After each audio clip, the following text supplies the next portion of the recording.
가덕도 신공항 특별법이 국회를 통과한 가운데 여야는 문재인 대통령의 부산 방문을 두고 계속해서 서로 공격하고 있습니다. 보궐선거 때문인데요.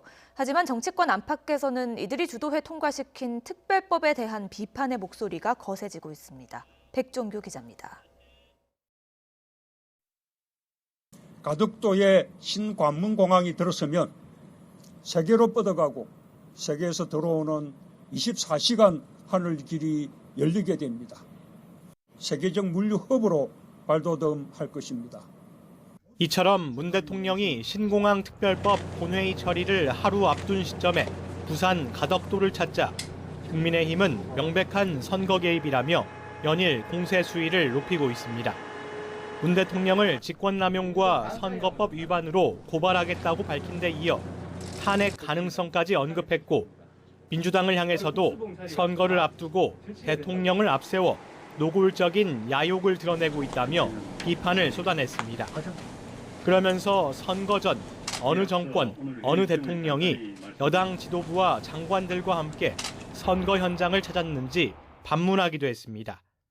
선거 앞에서 이성을 잃고 대통령까지 이용하는 여당의 행태를 현명한 국민께서 좌시하지 않을 것입니다.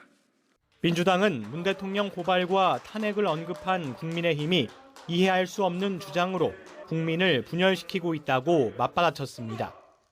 또 국가 균형 발전을 위해 대통령이 정책을 점검하는 것은 당연하다는 점을 내세우며 선거 개입 비판을 차단하고 나섰습니다.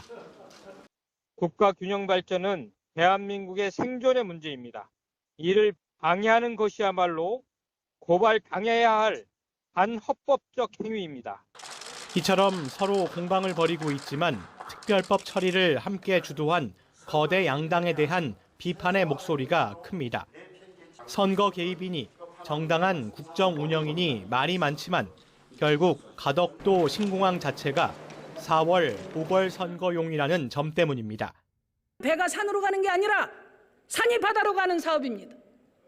그런데도 가덕도 신공항 사업이 문재인 정부의 4대강 사업이 아니라고 말하실 수 있습니까?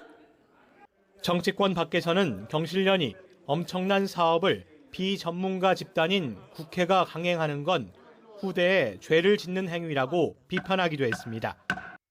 거대 양당 사이에서 가덕도 신공항 사업 자체에 대한 공방은 찾아볼 수가 없습니다.